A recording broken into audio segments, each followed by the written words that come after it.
Hi friends, welcome to the Physics Flyer the Learner Destiny. मैं हूँ Rajshri Kabra. Welcome करती हूँ आप सबका क्वांटम मैकेनिक्स के न्यू लेक्चर में, जिसका नाम है प्रोबेबिलिटी करंट डेंसिटी।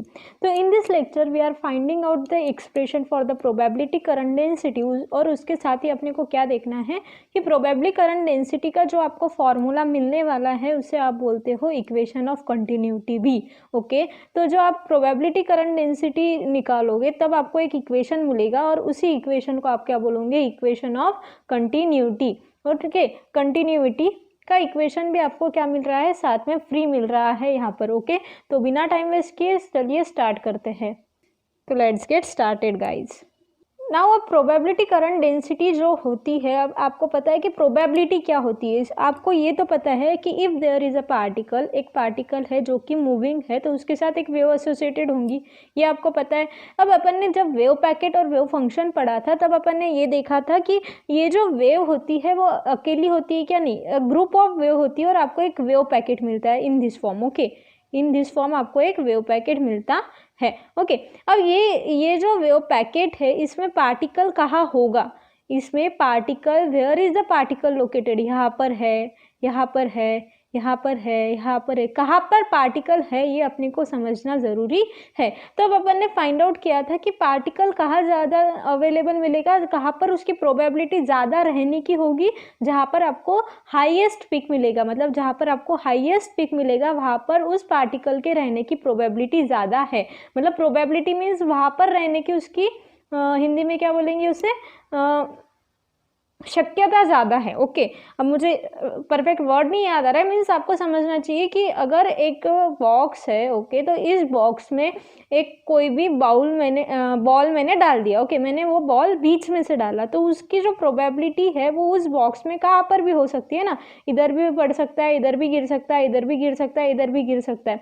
लेकिन मैंने फिर यहाँ पर क्या फाइंड आउट किया कि इसमें सपोज टू भी यहाँ पर कहाँ पर वो बॉक्स में कहाँ पर बॉल होगा, जहाँ पर वो उसका नीचे ऐसा उतार होगा या फिर कुछ एक सर्टन कंडीशन होंगी, वहाँ पर वो ज़्यादा होगा, ज़्यादा उसकी रहने की शक्यता ज़्यादा है। तो वैसे ही इस वेव पैकेट में जहाँ पर उसकी जो पिक मिलेगा, आपको जो वेव का पिक मिलेगा वहाँ पर उसकी रहने की संभावना ज़्यादा है। अब मैं यहाँ पर बात कर रही हूँ, suppose this is a box, एक बॉक्स है मेरे पास और इस बॉक्स में वो पार्टिकल है और वो पार्टिकल जो है वो कॉन्स्टेंटली मूव कर रहा है इधर से उधर।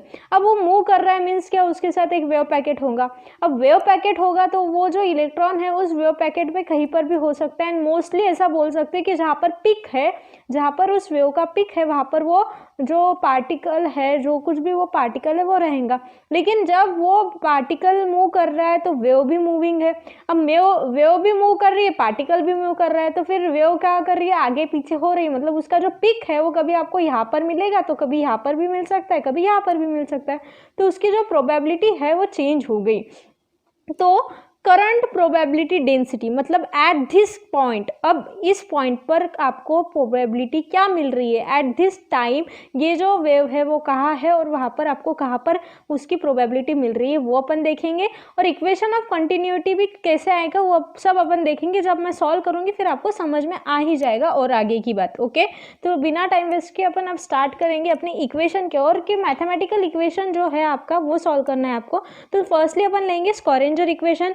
हमेशा की तरह स्कॉरेंजर इक्वेशन आपको लर्न हो जाएगा, आपको मैंने बताया था ना आपको कि लर्न करने की ज़रूरत नहीं पड़ेगी, इतनी बार यूज़ होगा कि आपको लर्न हो जाएगा। तो नाउ मेरे साथ साथ एक काम करो, आप भी कॉपी ले लो और लिखना स्टार्ट करो, आपको समझ में आएगा और अच्छे से।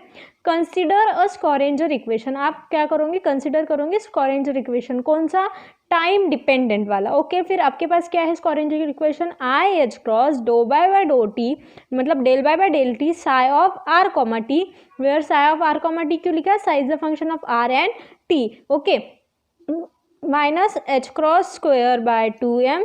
अब यहाँ पर डेल स्क्वायर लिख दो या फिर डी बाय डी टी लिख दो, कोई सॉरी डी एक्स लिखो, कोई फर्क नहीं पड़ेगा ना, तो आपको ये पता है शॉर्टकट है ना।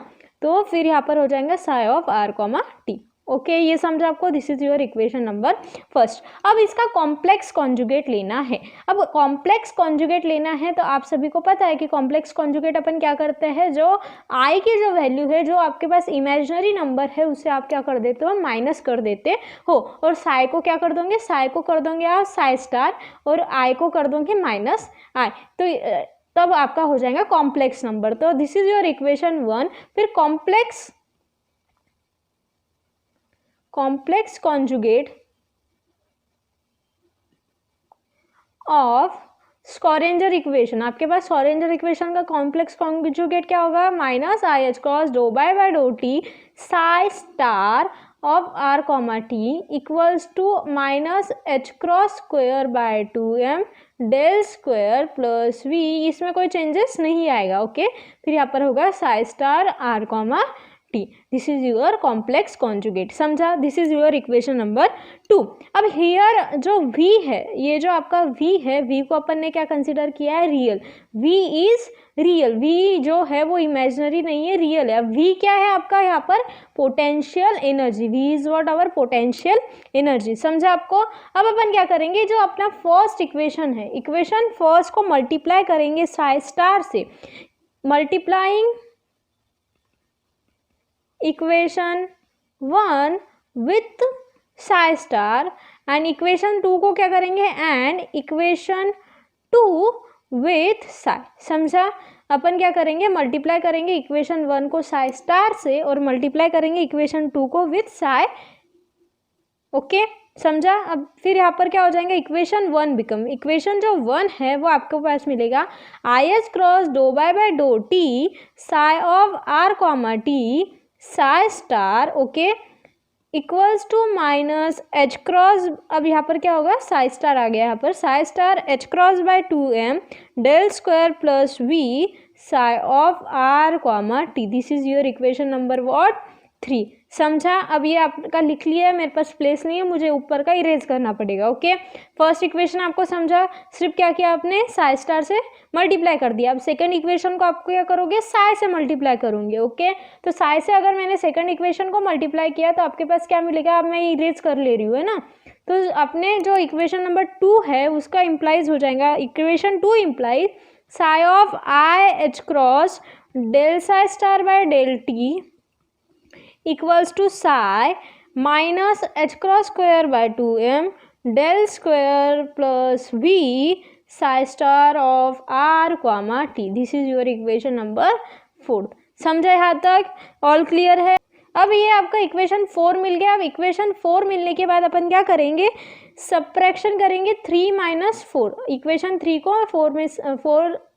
को 3 में से निकाल लेंगे। फिर आपके पास क्या बचा, आपके पास इक्वेशन 3 क्या है वो लिख लेते हैं अपन, I H cross of del psi by del T psi star. अब मैं आर कॉमा टी नहीं लिखती हूँ यहाँ पर क्योंकि फिर बहुत बड़ी टर्म हो जाएंगी। Psi of i H cross del psi by del t del psi, अब देखो ये वाला जो माइनस है वो माइनस माइनस क्या हो जाएगा, प्लस हो जाएगा, समझा। फिर आपको वो इक्वेशन 3 की टर्म देखो, आपके पास इक्वेशन 3 की टर्म क्या थी, minus psi star of h cross square by 2m del square plus psi star v of psi plus, अब ये देखो ये क्या हो जाएगा, प्लस क्यों हुआ, क्योंकि ये माइनस है, ये माइनस का फिर माइनस करना है ना, तो माइनस माइनस प्लस हो जाएगा, psi of h square by 2m del square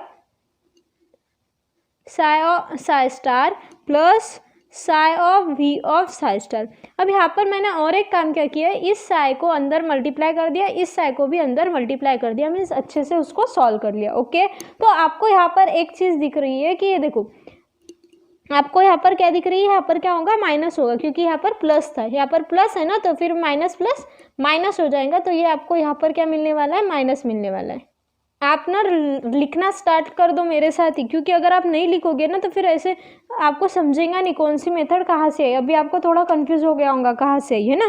तो अब यहाँ पर आपको ये मिल गया। अब देखो ये वाली जो टर्म है और ये वाली जो टर्म है, साई स्टार वी साई और psi v psi star, because v is what, v is real number, आप इन दोनों को कैंसिल आउट कर सकते हो। मतलब क्या कि साई वी साई स्टार जो है वो इक्वल्स टू है साई स्टार वी साई के। ओके, ये आपको समझा, तो ये दोनों कैंसिल होंगे। यहाँ पर क्यों कैंसिल हुए, क्योंकि जो v है वो कांस्टेंट रियल है, v जो है वो रियल है और कांस्टेंट है, इसीलिए कैंसिल है, अदरवाइज यहाँ पर कैंसिल आउट नहीं होते। मैंने आपको इसके पहले भी बताया था, जब एंगुलर क्या पढ़ा रही थी मैं आपको, ऑपरेटर्स जब मैं पढ़ा रही थी तब मैंने बताया था कि ऑपरेटर्स ऐसे कैंसिल आउट नहीं होते। किसी किसी केस में ही कैंसिल आउट होते हैं। ओके, तो यहाँ पर v जो है रियल होने की वजह से यहाँ पर v जो है वो कैंसिल आउट हो गया। तो आपके पास क्या बचा, i H cross del psi by del T psi star plus psi i H cross del psi star by del t equals to minus psi star h square by h cross square by 2m del square plus psi h cross square by 2m del square psi star. समझा, इतना आपके पास बचा। अब इसके आगे आप क्या करोगे, ये लिखो। अब मुझे ये चेंज करना पड़ने वाली है, मुझे ये स्लाइड जो है वो चेंज करनी पड़ने वाली है। तो अब देखो यहाँ पर क्या है आपके पास जो है, उसमें से अपन क्या करेंगे, जो जो कांस्टेंट वैल्यू है वो कॉमन निकालेंगे। अब यहाँ पर जो कांस्टेंट वैल्यू है वो कौन सी थी आपके पास, यहाँ पर कांस्टेंट वैल्यू है आई एच क्रॉस। तो ये जो है वो अपन बाहर निकाल देंगे और इसमें से H cross square by 2m H cross square by 2m, ये कॉमन निकालने के बाद में आपको जो वैल्यू मिलेंगी वो अपन यहाँ पर लिखेंगे ऊपर। तो मैं ऊपर का इरेज कर देती हूँ क्योंकि अब मेरे पास प्लेस नहीं है। मैं नीचे का आपके लिए रख देती हूँ, जिसने नहीं लिखा होगा वो लोग वापस से वीडियो शुरू करो और जैसे जैसे मैं स्टेप लिख रही हूँ वैसे वैसे लिखो, क्योंकि यहाँ पर साई साई स्टार इतनी जगह है ना कि एक बार भी आपको इतने से इधर उधर हो गया ना तो पूरा जो आंसर है वो कन्फ्यूज आ जाएंगे आप, है ना, कन्फ्यूज हो जाएगा पूरा की पूरा। तो अब यहाँ पर आई एच क्रॉस मुझे निकालना है कॉमन, तो मैं क्या कर दूंगी, यहाँ पर आई एच क्रॉस मैंने कॉमन निकाल लिया, बचा क्या मेरे पास, del psi by del T psi star plus psi del psi star by del T. Okay, ये हो गया आपका इक्वेशन इधर का लेफ्ट हैंड साइड का। और अब राइट हैंड साइड में आपके पास क्या है, H cross square by 2m आपने कॉमन निकाला, माइनस भी अपन कॉमन निकाल लेते हैं। फिर आपके पास क्या बचा, psi star del square minus, अब माइनस कॉमन निकाला ना इसलिए बाद में की टर्म जो है वो माइनस हो गई। अब यहाँ पर जो है साई रह गया था मेरा, साई, ये देखो अब यहाँ पर सामने के सामने रह के अपन भूल जाते, ऐसा हो जाता है फिर यहाँ पर। ओके, तो ये आपके पास बचा। ओके, ये समझा आपको। अब अपन क्या करेंगे, इसको थोड़ा सा करेंगे सॉल्व। अब इसको सॉल्व करना है तो इसको क्या करेंगे, डेरिवेटिव का जो u इंटू वी का रूल है ना वो अपन लगाने वाले हैं। डेरिवेटिव का रूल आपको कहाँ लगाना है, जो आपको देखो आई एच क्रॉस दिख रहा है ना, तो वहाँ पर आपने अगर देखा होगा तो आपको देखो कैसे मिल रहा है। देखो पहले क्या है, डेरिवेटिव ऑफ साई मतलब साई का डेरिवेटिव इनटू साई स्टार, मतलब आपको कैसे मिल रहा है, सपोज टू बी साई को मैं u पकड़ती हूँ और साई स्टार को अगर मैंने v पकड़ा तो मुझे कैसे मिल रहा है, देखो du by d t of v plus psi क्या पकड़ा मैंने, u dv बाय dt, है ना। देखो भला मिला क्या, u इंटू डेरिवेटिव का u इंटू v का रूल मिला, u इंटू v का रूल मिला कि नहीं मिला। तो ये जो वैल्यू है इसके जगह अपन क्या लिख सकते हो, अपन इसके जगह लिखेंगे I H cross del by del T of psi into psi star. समझा, psi into what, psi star. ये समझा आपको कैसे आया। फिर ये सामने की जो वैल्यू है वो अभी के लिए अपन क्या करेंगे, ये डेल स्क्वायर है ना, ये जो डेल स्क्वायर है उसमें से डेल बाहर निकाल लेंगे। डेल स्क्वायर पूरा की पूरा बाहर नहीं आएगा, यहाँ पर सिर्फ डेल बाहर आ सकता है। ओके, पूरा नहीं आएगा बाहर। ये हो गया H cross square by 2m वैसे कि वैसा। अब यहाँ पर क्या कर देंगे, अपन क्या करेंगे, डेल को मैंने बाहर निकाल लिया। फिर डेल को बाहर निकालने के बाद में मेरे पास क्या बचा, psi star del psi minus psi del psi star. Okay, ये डेल कैसे बाहर आया मैंने एक वीडियो में बताया है आपको। ओके, मुझे नहीं लगता यहाँ पर वो बताने की इतनी ज़्यादा ज़रूरत है। ओके, समझ गया। अब ये क्या करेंगे, ये जो माइनस आई एच ये जो आई एच क्रॉस है ना उसको अपन क्या करेंगे, इस आई एच क्रॉस को इधर मल्टीप्लीकेशन में इधर जाकर वो डिवाइड में चला जाएगा। तो ये मैं नीचे का इरेज कर रही हूँ, मेरे पास प्लेस नहीं है। सारा की सारा जो है वो मैथमेटिकल ही है, यहाँ पर आपको ये बात ध्यान रखनी है और अच्छे से सॉल्व करना है। बहुत ज़्यादा सिंपल है बट मैथमेटिकल पूरा लगाए वाला है यहाँ पर। तो यहाँ पर क्या हो जाएगा, del by del T psi star psi into psi star equals to minus H cross square by 2m और आई एच क्रॉस इधर आ गया तो ये फिर क्या हो जाएगा, आई एच क्रॉस। अब एच क्रॉस और एच क्रॉस स्क्वायर का एक एच क्रॉस कैंसिल आउट हो जाएगा। फिर क्या बचेंगे यहाँ पर, del psi star del psi minus psi del of psi star. समझा, ये समझ गया। अब क्या है, 1/i है, तो 1/i को अगर मैंने मल्टीप्लाई और डिवाइड किया i से तो मुझे मिला i/i स्क्वायर। तो i स्क्वायर क्या होता है, -1, तो फिर ये क्या हो जाएगा, -i। तो मतलब 1/i के जगह मैं -i लिख सकती हूँ। अब -i अगर मैंने यहाँ पर लिख दिया तो माइनस माइनस प्लस हो जाएंगे और सिर्फ मेरे पास क्या बचेगा, i। तो मेरे पास क्या बचा, del by del t of psi into psi star equals to -i है और माइनस था ये पहले, तो प्लस हो जाएगा i/2m del psi star del psi minus psi del psi star. समझाइए आपको कैसे आया, यहाँ तक क्लियर है सबको? क्लियर है ना यहाँ तक? अगर कोई प्रॉब्लम होगी तो थोड़ा सा रिकैप करके देख लो और एक बार, ओके। और कोई और नहीं समझा तो आप मुझे कमेंट करके ज़रूर बताना, ओके। ये समझ चुका आपको कैसे आया? अब यहाँ पर अपन क्या करेंगे, इसे इक्वेशन नंबर दे देंगे अपन 5, इक्वेशन नंबर 5। अब अपन क्या करेंगे, इक्वेशन 5 को इंटीग्रेट करेंगे in what, in integral limit आपको अप्लाई करोगे -∞ टू ∞। तो ये ऊपर का मुझे इरेज करना पड़ेगा, तो मैं ये जो स्लाइड है वो चेंज कर रही हूँ, ओके। अब अगर मुझे यहाँ पर उसको इंटीग्रेट करना है तो इक्वेशन 5 को मैं इंटीग्रेट करने वाली हूँ इन लिमिट -∞ टू +∞। तो मेरे पास क्या है, d/dt बाहर आ जाएगा, ओके। इंटीग्रेट लगा दिया मैंने साई और साई स्टार को -∞ to ∞, psi star psi D tau लगाएंगे अपन, ओके। जो आपका इंटीग्रेशन कांस्टेंट है ना वो लगाना पड़ता है ना आपको, वही वैसा ही यहाँ पर आएगा। फिर यहाँ पर क्या आएगा, i/2m कांस्टेंट है इसलिए इंटीग्रेशन के बाहर आ गया, -∞ to +∞ del psi star del psi minus psi del psi star. समझाइए आपको, डी टॉ समझाइए। डी टॉ आपका क्या है, वहाँ पर इंटीग्रेशन के लिए आप जो कांस्टेंट लगाओगे वो है। यहाँ तक समझा आप सभी को? अब यहाँ पर देखो अंदर जो है ये क्या डिनोट करता है, ये क्या है आपका, ये क्या है, dy/,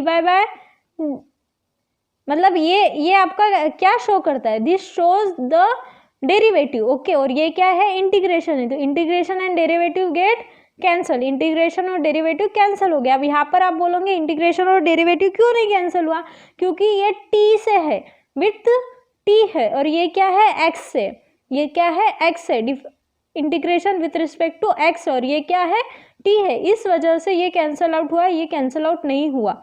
समझा? और ये वैसे भी बाहर है, ये अंदर है, ओके। समझा ये कैसे कैंसिल आउट हुआ? फिर आपके पास क्या बचा, dy/dt -∞ to +∞ psi star psi D tau equals to i/2m, ये कैंसिल आउट हो गया। फिर क्या बचा आपके पास, psi star del psi minus psi del psi star D tau. D tau नहीं गया, डी टॉ अभी की यहाँ पे ही है। This is our equation number 6। समझाइए इक्वेशन नंबर 6 कैसे आया? अब अपने को पता है कि ये जो dy/dt of -∞ to +∞ psi star psi D tau है, मतलब ये जो आपकी वैल्यू है उसका आंसर आता है 0। अब इसका आंसर 0 क्यों आता है? क्योंकि इफ़ कभी भी आप एक बात याद रखना, जब -∞ टू ∞, अगर आप लिमिट जो है, अगर आपने लिमिट -∞ टू +∞ लगाई तो साई स्टार साई जो है इन दोनों का मल्टीप्लिकेशन जो है वो 0 आता है, ओके। ये बात समझी? मीन्स आपके पास जो LHS है, आपकी जो LHS इक्वल्स टू जो है dy/dt of -∞ to +∞ psi star psi D tau जो है वो क्या आई, 0 आई। मतलब क्या, किस चीज़ का, ये क्या है, डिफ्रेंशिएशन है इसका, ओके। तो किस का डिफ्रेंशिएशन 0 आता है? जब कोई चीज़ कांस्टेंट हो तब, है ना। तो अपन बोल सकते हैं कि -∞ to +∞ psi star psi D tau जो है वो क्या है, कांस्टेंट वैल्यू है, वो क्या है, एक कांस्टेंट वैल्यू है। इससे अपन दे देंगे इक्वेशन नंबर 7। और कांस्टेंट इन क्या है, टाइम, टाइम से कांस्टेंट है, जैसे टाइम भी चेंज होगा वैसे वो कांस्टेंट वैल्यू होने की वजह से वो चेंज नहीं होंगी, टाइम के साथ वो कांस्टेंट है। Therefore the normalization integral does not depend on time. अब आपको पता है कि जब आप नॉर्मलाइजेशन कंडीशन लगाते हो, यहाँ पर नॉर्मलाइजेशन जो कंडीशन है वो लगाया तो आपको ये बात पता चल गई कि ये क्या है, 0 आ गया इसका आंसर। अब नॉर्मलाइजेशन कंडीशन में आपको क्या मिल गई, कांस्टेंट वैल्यू मिल गई। मीन्स क्या कि जब नॉर्मलाइजेशन इंटीग्रल लगाया वो भी normalization condition does not depend on what, time, does not depend on time. समझा? तो वहाँ पर एक सेंटेंस लिख लो, therefore the normalization integral does not depend on time. लिखा? क्लियर है यहाँ तक सबको? अब अपन करेंगे कि ये तो अपना जो LHS है ये क्या आ गया आपके पास, 0 आ गया है ना। अब यहाँ पर अपने पास जो आगे जो वैल्यू है उसको अपने को करना है, लेकिन यहाँ पर अगर अपन ने ये सब यहाँ तक की बात हो गई, मतलब नॉर्मलाइजेशन कंडीशन की बात हो गई। अब देखो इक्वेशन नंबर 5 क्या लिखा आपने, ऊपर देखो आपके पास इक्वेशन नंबर 5 होगा। अब देखो इक्वेशन जो 5 है वो आपको क्या मिला था, मैं इक्वेशन 5 फिर से लिख रही हूँ क्योंकि आपका मेरा इरेज हो गया आपको समझाने के लिए। ओके, इक्वेशन 5 आपके पास था d/dt of psi star psi is equals to IH×2m। देखो ऊपर आपने लिखा होगा तो del psi star del psi minus psi del psi star. देखा आपने इक्वेशन नंबर 5। अब मैं बोल रही हूँ कि by definition of vector, by definition of what, vectors के डेफिनेशन के हिसाब से j of r comma t जो है, अब j of r comma t क्या होता है, प्रोबेबिलिटी, प्रोबेबिलिटी करंट डेंसिटी होता है। तो उसका जो फॉर्मूला होता है वो होता है j of r comma t is equals to minus IH×2m psi star del psi minus psi del psi star, ये होता है। Okay, this is the formula for what, probability current density, ये फॉर्मूला है। अब फॉर्मूलाज तो formulas होते हैं, तो इस जो फॉर्मूला है उसे मैं दे दूंगी इक्वेशन नंबर 6, इक्वेशन नंबर 6। तो फ्रॉम इक्वेशन 5 एंड 6, 5 और 6 को आप देखो, नहीं इसको इक्वेशन देना पड़ेगा मुझे 8, मेरा 7 हो गया था ना, अब इसे इक्वेशन दे दूंगी मैं 8। तो 5 एंड 8, अब ये ऊपर मेरे पास नहीं था, आपके पास नोटबुक में होगा, देख लो। अब इसे इक्वेशन दे दूंगी मैं 8, तो फ्रॉम इक्वेशन 5 एंड 8 आप क्या बोल सकते हो, देखो ये जो वैल्यू है ये सेम वैल्यू है, इसमें ये जो वैल्यू है वो भी सेम वैल्यू है, सिर्फ डिफरेंस किसका है, इस माइनस का और इस डेल का। तो अपन इस पर से ये बोल सकते हैं क्या, d/dt of psi star psi is equals to minus del j of r comma t, बोल सकते हैं, ये लिख सकते हैं, ये मैंने यहाँ पर लिख दिया। तो इस पर से आप क्या करोगे, इधर माइनस है तो इधर चला जाएगा तो क्या बचेगा, प्लस बचेगा। तो मैं ऊपर का इरेज कर रही हूँ। ओके, आप लिखते चलो, नहीं लिखोगे तो आपको समझेगा भी नहीं कौन सा कहाँ से आया। ओके, क्योंकि अब यहाँ पर स्लाइड एक ही है, अगर मुझे स्लाइड इरेज करनी पड़ी तो ऊपर का आपको समझेगा नहीं, है ना।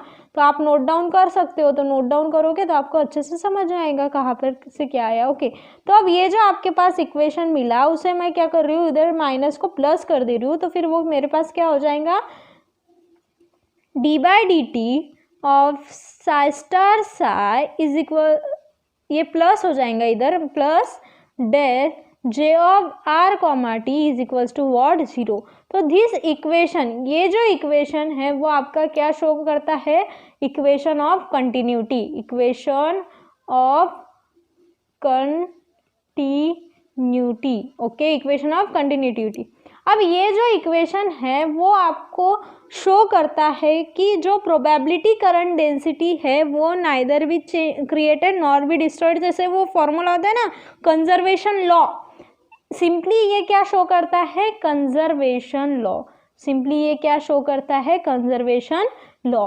अब फॉर एग्जांपल मैं यहाँ पर देती हूँ कि एक मेरे पास क्या है यहाँ पर, दिस इज एक मेरे पास एक यहाँ पर स्पंज है, ओके, एक मेरे पास स्पंज है। अब इस स्पंज में मैंने क्या किया, 1 ग्लास वाटर डाला। इस स्पंज में मैंने क्या किया, 1 ग्लास ऑफ वाटर मैंने डाल दिया। अब ये स्पंज क्या करता है, आपको पता है कि पूरा की पूरा वाटर वो सोक कर लेगा, ओके। अब वो पूरा की पूरा वाटर उसने सोक कर लिया, लेकिन मैंने जैसे ही स्पंज को प्रेस किया, जैसे ही मैंने स्पंज को क्या किया, प्रेस किया, तब उसमें से वाटर क्या हो जाएगा, लिबरेट होगा, वाटर फिर से बाहर निकल जाएगा। तो ऐसा होगा क्या कि मैंने 1 ग्लास वाटर उसमें डाला तो मुझे 2 ग्लास ऑफ वाटर बाहर मिल रहा है, ऐसा होगा क्या? नो, जितना मैंने वाटर डाला है उतना ही मुझे क्या मिलेगा, बाहर वापस मिलेगा, ओके। मतलब वैसा ही यहाँ पर एग्जाम्पल लो। सपोज एक रूम है, और एक एग्जाम्पल लेती हूँ, this is a room, okay. अब इस रूम में सपोज 50 स्टूडेंट्स है। इस रूम में कितने स्टूडेंट्स हैं, 15 स्टूडेंट्स हैं, और इसका जो गेट है वो मैंने अभी क्लोज करे वाला है, ओके, बंद है गेट। अब अगर सपोज टू भी मैंने ये गेट खोल दिया, तो अब उस रूम में कितने बच्चे हैं वो किस पे डिपेंड होगा, उस डोर से, कि उस डोर से कितने बच्चे अंदर आएंगे उस पर वो डिपेंड होगा, है ना। वैसे ही यहाँ पर प्रोबेबिलिटी करंट डेंसिटी होगा कि जो आपका पार्टिकल है वो कहाँ पर होगा, वो किस पर डिपेंड होगा, पूरे की पूरे उस वॉल पर, उसके बिहेवियर पर डिपेंड होगा, ओके।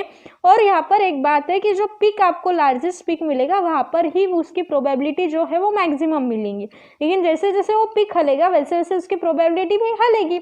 वैसे ही यहाँ पर है कि जो गेट है, गेट खुला है, अब गेट में से कितने बच्चे अंदर आ रहे हैं और कितने बच्चे बाहर जा रहे हैं, उस पर से उसकी प्रोबेबिलिटी डिपेंड करेगी कि उतने बच्चे की प्रोबेबिलिटी उस रूम में है, ओके।